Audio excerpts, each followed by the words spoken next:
When you need medical help fast, use NHS 111 online to go from home to an urgent treatment centre. Mr. Williams, please come through. Or a pharmacy. Hello, pharmacist will see you now. Or if needed, stay where you are and get a call from a nurse, doctor, or paramedic. Get assessed and directed to the right place for you in as little as 90 seconds. Use NHS 111 online. This is our People podcast, telling the stories behind South Tyneside and Sunderland NHS Foundation Trust.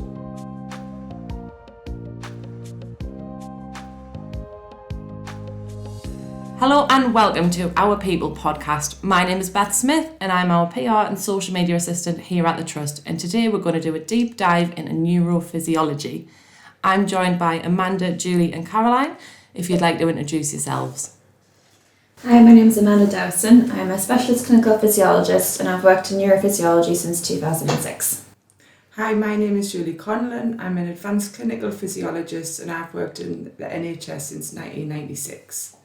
Hello, my name's Caroline Hutchinson. I'm also an advanced clinical physiologist and I've worked in the NHS since 1998. So we've had some long shifts among us here. So as a bit of fun to start off with, I'm going to ask some quick fire questions. I only need a couple of words for each question just to get to know you three. So first, early bird or night owl? Night owl. Early bird. Night owl and early bird. No sleep. Bit of both. Tea or coffee? Neither. Tea. Tea all day long. Do you put the milk in first or not? Don't mind. No. Oh, good. Who or what inspires you? The kindness of the staff. It sounds really cheesy, but when we go on the wards and we see lots of patients who are sometimes very confused or upset, and when you see the staff being so nice and caring and looking after them, it's really nice. And that inspires you to do better. My mum inspires us. She was a nurse. She worked here at Sunderland and she's got chronic health problems and worked all the way through, even when she was on dialysis. So she was a big inspiration. The feedback from the patients, we do find out, and if the patients have mentioned us by name, it's really rewarding and you think that you've done a good job and made their lives better. So that's my inspiration. It's a nice heartwarming one. What is your favourite thing about the North East? The beaches. We've got lovely beaches, and I like being outside and walking my dog, so it's good. Sunderland Football Club. I'm a massive Sunderland supporter and I've got a season ticket and I love the beaches as well. How long have you had your season ticket for? Long time now. Since the first match was about when I was about 6-year-old. So, Wow. Unfortunately, once you're a Sunderland supporter, that's it. There's no going back. Gets right in there. What's your favourite? Yeah, the beaches, and we've got lots of open green space in the area. But ultimately, I guess, a feeling of belonging and the loyalty that the people of Sunderland have. And like Julie says, the obvious passion that people have about football and supporting the team. And what was your favourite subject in school? Biology. Maths. I like maths as well, but I like PE. I did play on the netball team all the way through school. The biology one makes a lot of sense. It does, yeah. And if you weren't in neurophysiology, what would you be doing? A police dog handler. Nice. Yeah. Well, if I wasn't here, I would have won the lottery, I'm assuming, and I would be travelling the world now. I think I would be some sort of like sleuth detective, like investigating and getting to the bottom of things. But I probably wouldn't be that good because I'm quite loud and a bit clumsy. So I probably wouldn't be good at that role. A range of careers going on in here. And finally, can you share one word to describe your job? Dynamic. Content. I love coming to work. I love my job. Fulfilling. Lovely, and that is the end of our quickfire questions. Okay, so we're going to start with our deep dive into neurophysiology. Let's start with you, Caroline. Can you tell us a little more about healthcare scientists as a whole? So all of our roles sit under the umbrella of healthcare scientists, and currently there are over 50,000 healthcare scientists in the UK who work in the NHS and public health service. The work that we undertake is 80% of all diagnoses and regarded by NHS England as the scientific backbone of the NHS. And healthcare scientists perform tests or use technology to prevent, diagnose and treat a range of medical conditions. There's over 50 specialisms and they're grouped into 4 groups. And these are clinical bioinformatics, so that's like your genomics and computer science. You've got life sciences, which has a lot of little disciplines, including pathology, toxicology, blood transfusion science, immunology, embryology and reproductive science and microbiology. And there's biomedical engineering and physical science. So you've got your nuclear medicine, radiotherapy physics, renal dialysis. And then finally, you've got your physiological sciences, which neurophysiology comes under, along with cardiology, audiology, GI physiology, perfusion, respiratory, ophthalmic and vision science. The list just goes on and on. So there's so many careers in that range of healthcare scientists. There's a lot more disciplines, but if you want to find out more about careers in healthcare science, there's lots of information on NHS England and the NHS Careers website. Sounds to me like there's a lot of different careers in healthcare science. Hundreds, if not thousands. Yes, a lot more than people realise. So what happens here in the neurophysiology department?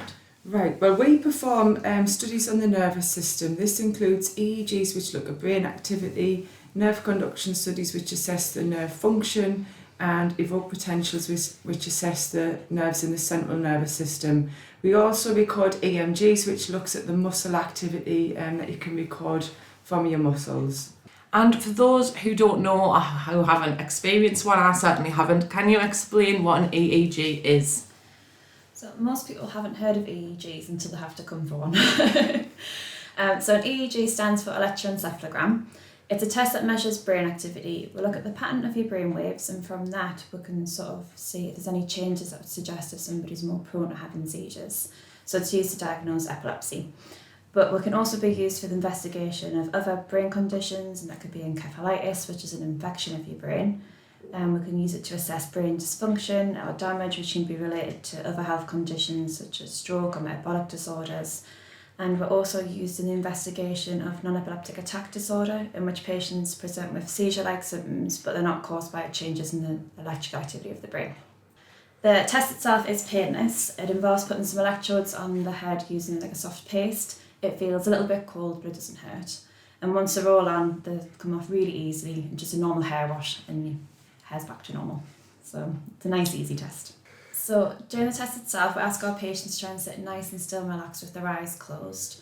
You don't feel anything at all during the test. It doesn't do anything to you. It just records what's happening naturally. So it is a nice, easy test, but it can be a little bit intimidating if you've never seen it before with all the wires. It is, like I said, mostly just relaxing with your eyes closed. Some of our patients can't keep their eyes closed because they're too young or because they're not able to. And with that, we'll just try and keep them distracted, sort of by letting them watch TV, eat, drink, really whatever works the best to try and get the best possible recording. Going on to that, what I was saying about not able to keep their eyes closed, we actually do this test on all different ages, from birth onwards. So we see a lot of children and we see a lot of adults with a variety of conditions. And I said sometimes they do struggle to do the test, but it's very rare we can't actually do a recording. As well as sort of routine EEGs, we also do sleep-deprived EEGs. For this, we ask our patients to deprive themselves of sleep the night prior to the test, be it sort of only by a few hours, or sometimes if they can, no sleep at all the night before. And then they get them to come in for the test the next day and try and encourage them to go to sleep during the test. Sleep deprivation can reveal more changes from your brain waves, as well as sort of if we record drowsiness and sleep, we can get more information that way as well. If patients are too young or not able to comply with sleep deprivation, we can do a sedation EEG. For this, we get our patient's doctor to prescribe them melatonin, and we'll ask them to take it just before they start the test. This will make the patient feel sleepy and encourages them to go to sleep, so we can try and capture sleep that way. We also carry out a lot of bedside portable inpatient EEGs for our trust and also other trusts in the region. There are some wards that we'll go to quite a lot because of the type of patients that we have, such as neurology, paediatrics. We also see patients on the neonatal unit in intensive care. With those patients, we can provide prognostic value for those who are in a comatose state. So it's a different kind of recording, but it can give them a lot more information. When we perform the tests on the ward, it can be more challenging due to the type of environment that we're recording in. The signals that we record are really small, and the equipment on the wards can interfere with the recording. So it is more challenging, but it can be very rewarding. It's really interesting. It's not something I've heard at all about before, obviously, because it's not something I've experienced, so why would I? So I think it's really interesting for people listening, especially that these things can be done asleep. Yes, yeah. I know sometimes patients sort of do worry about, oh, what if I fall asleep? But we actually like it if people go to sleep because you get more information. Best sort of test, if you ask me. So you mentioned a lot of your patients are investigated for epilepsy. Can you tell me a little bit more about that? Yeah, so epilepsy is a brain disorder that causes recurrent unprovoked seizures, which are caused by a change in the electric activity of the brain. So you can develop epilepsy at any age. Some people are born with epilepsy, but it can happen at any stage. And some people can grow out of it, some people are very well controlled with medication. It's very different from person to person. And then many different types of epilepsy and seizures. Most people have heard of generalised tonic-clonic seizures, which involve the patient losing consciousness and experiencing the jerking of the whole body. But there's also lots of other types. Some people might experience an odd sensation or feeling in one part of the body. Some may experience jerking of a limb. Some people might just experience a change in their behaviour. They may become confused or less responsive. It can vary a great deal. Even if you have epilepsy, it's only a very small percentage of people who are affected by flashing lights. Who knew? That's my fun fact of the day, that one. And can you tell me a little bit more about nerve conduction studies? So nerve conduction studies are a test that we use to evaluate the function of the peripheral nerves. It involves placing electrodes on the skin in specific places along the nerve, and we stimulate the nerve with an electrical impulse, and the electrical current travels down the nerves, and we record the response that we get from the nerves. So we look at the onset of the response, how big the response is, and how fast it's travelling. The test can be a little bit uncomfortable, but it shouldn't be painful. We just reassure patients that you are going to feel like a little electrical impulse, a bit like a TENS machine, and most people find it okay if they know what a TENS machine is. It can be performed for a variety of conditions. On the upper limbs, we look for carpal tunnel syndrome and ulnar entrapment, and it can also be performed on the lower limbs for problems with your legs. Carpal tunnel is a very common condition that we look for, and what that is when the median nerve gets trapped at your wrist, and it can cause pins and needles, numbness in the hands. It can wake you up at night. So lots of patients complain about lack of sleep, and that's the main complaint with carpal tunnel syndrome. There is an operation they can do to release the nerve, but they have the test done first to see how bad it is. The specialist clinical physiologist role, that involves testing patients for carpal tunnel syndrome, but these patients are the ones who have no comorbidities and are under 60. In my role as an advanced physiologist, we investigate the more complex cases, and we look at older patients and the patients with the comorbidities like diabetes, hypothyroidism. We also test for ulnar nerve entrapment at the elbow and peripheral neuropathy. The advanced role has been a new development in the department. About 7 years ago we introduced it, and it's in our trust, and it's a massive saving for the trust because we took on roles that was routinely performed by the consultants. So it's a saving for the trust. It's better for the patient because they get seen quicker, and we're the only trust in the North East who offers this new role. So it's brilliant for retention of staff and also for career development, and it's attracting new people to our department in Sunderland. So can you explain to me a little bit about what exactly a neuropathy is? Right, so in peripheral neuropathies, it's a problem with the nerves outside of the brain and spinal cord. It's damage or dysfunction to the neuron, the axon, or the sheath around the axon, which is the myelin sheath. You can get motor symptoms which include muscle weakness, atrophy and paralysis. Patients often present first with sensory symptoms which include tingling, numbness, imbalance, clumsiness and pain. So there's lots of causes for peripheral neuropathy. Some of the main causes we see are diabetes, alcohol, vitamin and nutrition deficiencies, autoimmune and inflammatory conditions. It can be a genetic problem, neuropathy, and you can develop neuropathy after an infection or during an infection. And can you treat it? So it really depends on the cause of the neuropathy. So steroids can be used to treat certain types of neuropathy. If it's a vitamin or nutrition deficiency, we can give them supplements.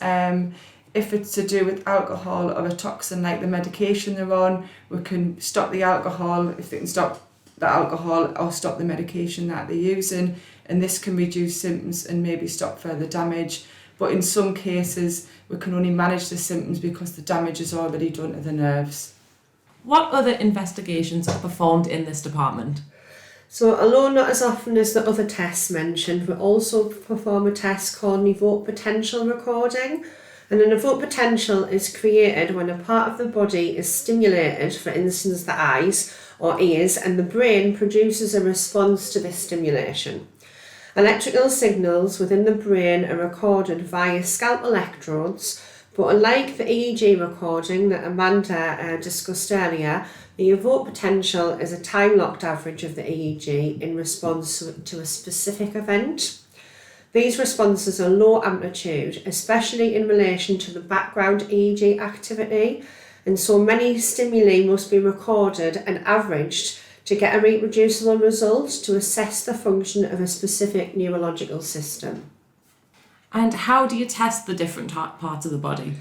And the most commonly performed test and the most frequently requested is called a visual evoked potential, or a VEP for short. This measures how long it takes the brain to respond to messages sent by the eyes. During the test, the evoked potentials are elicited by stimulating with either a reverse checkerboard pattern or a flashing light. Electrodes are applied to the scalp to detect changes in the brain activity and are synchronised with the change in pattern. So every time the pattern changes, a little brief bit of EEG is recorded and averaged, and this builds up a picture and creates the waveforms.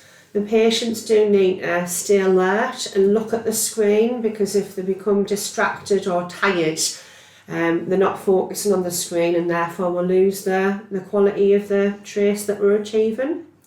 We also do somatosensory evoked potentials, and these are produced by electrical stimulation of the peripheral nerve in the arm or leg, and they're routinely used as a means of monitoring the functional integrity of those pathways. And then a further modality that we use less often is called a brainstem auditory evoked potential, and we present clicks through headphones, and again it averages the EEG time locked, and assesses the pathway from the ear to the part of the brain that processes sound. Sounds like a very interesting thing to watch the other side of it as well. I can't imagine seeing all the different waveforms, and the build up, the sort of, it starts off and you can just start to see it, and then as the time goes on and the patient concentrates or stays relaxed, you can start to see the waveforms appearing, and then we know when to stop or when to carry on to get the best results. Amazing. And why would someone need one of these tests? Well, a lot of our patients have been investigated for multiple sclerosis. Multiple sclerosis, or MS for short, is a chronic neurological disorder. It's an autoimmune disorder, so the immune system, which normally protects us from viruses, bacteria and other threats, mistakenly attacks these healthy cells. And MS symptoms usually begin in young adulthood, from 20, and typical onset is between 20 to 40. And there's lots of possible symptoms of MS. Everyone with the condition is affected in slightly different ways, and the results of the evoked potential are used to aid in this diagnosis, and used in conjunction with assessments of movement, coordination, vision, balance and reflexes, but also blood tests, MRI scans and a lumbar puncture can help with the diagnosis. Brilliant, thank you for sharing. I feel like that's going to be really interesting for everyone listening, and especially myself. I feel it's been a big lesson this morning. So we're going to go a little bit more into your role. So what sort of skills do you think are required for your role? So for what we do, you need to have really good communication skills. We'll work with a wide range of people, so we'll speak to a lot of different types of colleagues, we'll speak to a lot of different types of patients. Our patients are all ages and we deal with their parents, their families. So to sort of get good cooperation from our patients, you need to sort of be able to communicate what you need and also try and... Sometimes our patients are very stressed and upset when they come for the tests, so again, sort of be able to sort of calm them down and get the best that you can. Another part of what we do is we have to collate a lot of information together for the doctors to sort of interpret the records. So you have to be really good at gathering all that information from the hospital records, if the patient's an inpatient, from colleagues, from the patient themselves or the family. And we analyse all that data and create a bespoke factual report, and then we give it to that consultant and they do their report. You also need really good patients to work in neurophysiology. A lot of our work is quite challenging that we do, and a lot of the patients that we see can be difficult they find it difficult to cooperate due to maybe their age or the level of understanding. So it can be a bit of a challenge to perform the test because the signals that we're picking up are really small, so we need patients to relax. Sometimes patients need additional reassurance, and we're trying to keep the patient as calm as possible and explain everything to them so they're not worried.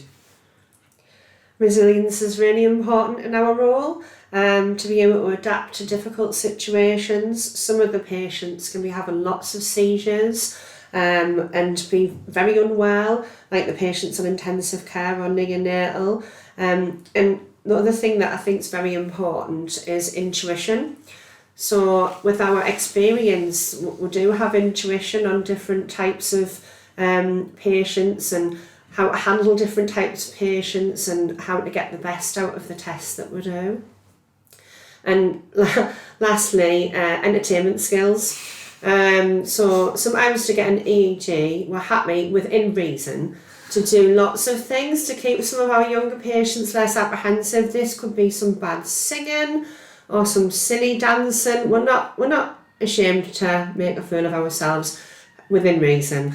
And often that just puts the patient at ease and gives us a good quality test. So we might appear to be silly, but actually we're doing it for a good reason. What's your song of choice? Oh no. I'm not going to ask you to sing It's now. probably from The Little Mermaid, Under the Sea. Oh, I like that one. Gorgeous. Yeah, a lot of young people don't know that one now. Yeah. It's a lost treasure, I think. Oh, isn't that upsetting? Yeah.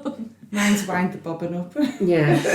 A lot of the little kids know that one. I have taught. Actually, Caroline taught me one of the best songs that entertains children. I will not sing it. No. So yeah. But it does work. Because I'm quite loud, I think I'm usually the entertainer. The singer of the group. Yeah. Uh-huh. Bit different to a karaoke song. If it does the trick, it does the trick at the end of the day. Yeah. And what is the training like for this role? So it can vary. You can undertake study at university, or you can find an apprenticeship and go straight into a career in neurophysiology. There's a wide variety of entry levels. You can go in as an assistant at a level 2 apprenticeship, associate practitioner role. You can go in as a level 4 apprenticeship. If you're already registered and experienced healthcare scientist, there are degrees you can undertake. But really, for more information, the best place to look is the NHS Careers website. It's got all the most up-to-date training that you can access. So it's all there really. Brilliant. And let's end on a high. What part of your job do you enjoy the most? I really enjoy the variety of the work that we do. The basics of the test stay the same, but because we see so many different types of patients, be it the different ages of the patients and the different histories, the symptoms, each day is different.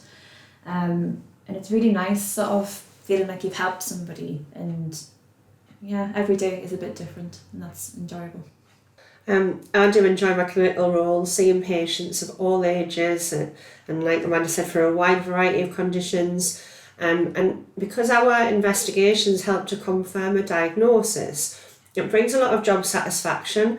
In the advanced role that me and Julie perform, we also have some autonomy to adjust the investigation, using our knowledge and skills to get lots of information to help the consultant do his report or her report.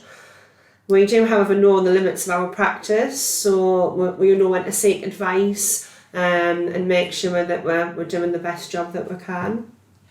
So similar things, sort of we see a range of patients from neonates up to the elderly, and every day is really different. We'll perform a range of different tests on the nervous system.